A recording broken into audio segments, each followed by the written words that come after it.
Hello public, আমি অপু। আমি এখন মুম্বাই থাকি। আজ ডে 4।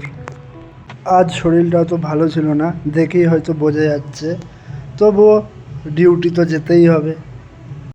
20 দিন বাড়িতে ছুটি কাটিয়ে এসেছি, এখন যদি আবার ছুটি নিই তাহলে তো একটু ব্যাপারটা অন্য টাইপের হয়ে যায়। তাই জন্য যেতেই হবে সেই বৃষ্টি ভেজা রাস্তা দিয়ে।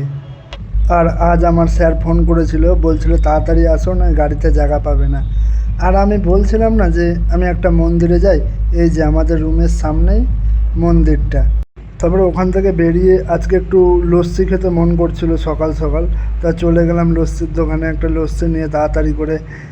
আর কি, লস্যিটা নিয়ে চলে গেলাম যেখানে গাড়ি আসবে সেখানে পৌঁছালাম।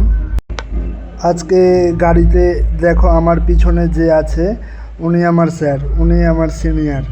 এই যে খুব সরল মানুষ, মানে বেশি কথা বলে না, চুপচাপ।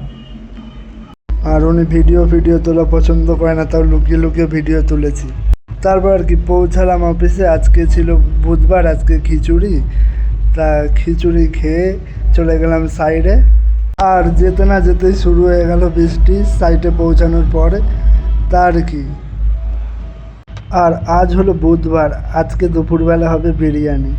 যারা চিকেন খায় তাদের চিকেন বিরিয়ানি, যারা ভেজ খায় তারা ভেজ বিরিয়ানি। তার জন্য আমার যে চ্যাঙ্গো ব্যাঙ্গো আছে ওদের বলছিলাম তাড়াতাড়ি কাজটা কর, নয় লাইন পড়ে যাবে। আজকে ডেলি কেউ তাড়াতাড়ি খেতে যায় না, কিন্তু বুধবার সবাই একটা না বাজলেই খেতে চলে যায়। তারপর এই কাজটা শেষ করে মেশিন গুছিয়ে চলে গেলাম খাওয়ার দিকে। আর দেখো আজকে খাওয়ার ওখানে লাইনটা কেমন পড়েছিল। আর আজকে ছিল বিরিয়ানি, যারা চিকেন বিরিয়ানি খায় তার চিকেন বিরিয়ানি, তার সঙ্গে রায়তা। আর এখানে চিকেন বিরিয়ানিটা আমাদের মতো ওরকম না, চিকেন আলাদা থাকে, বিরিয়ানি আলাদা থাকে। খেতে মোটামুটি ভালোই, চলে যাওয়ার মতো।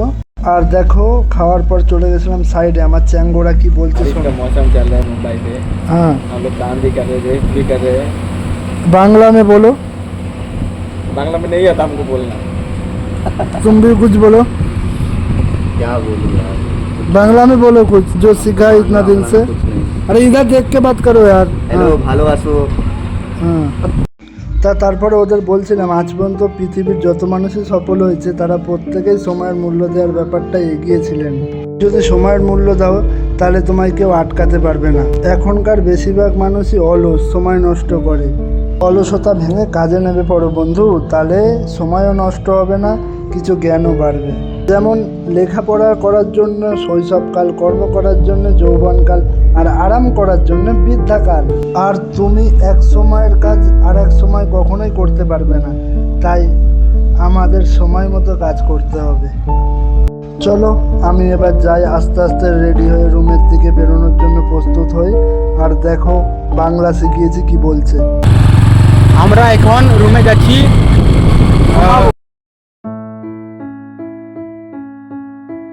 खत्म हो गया मैटर,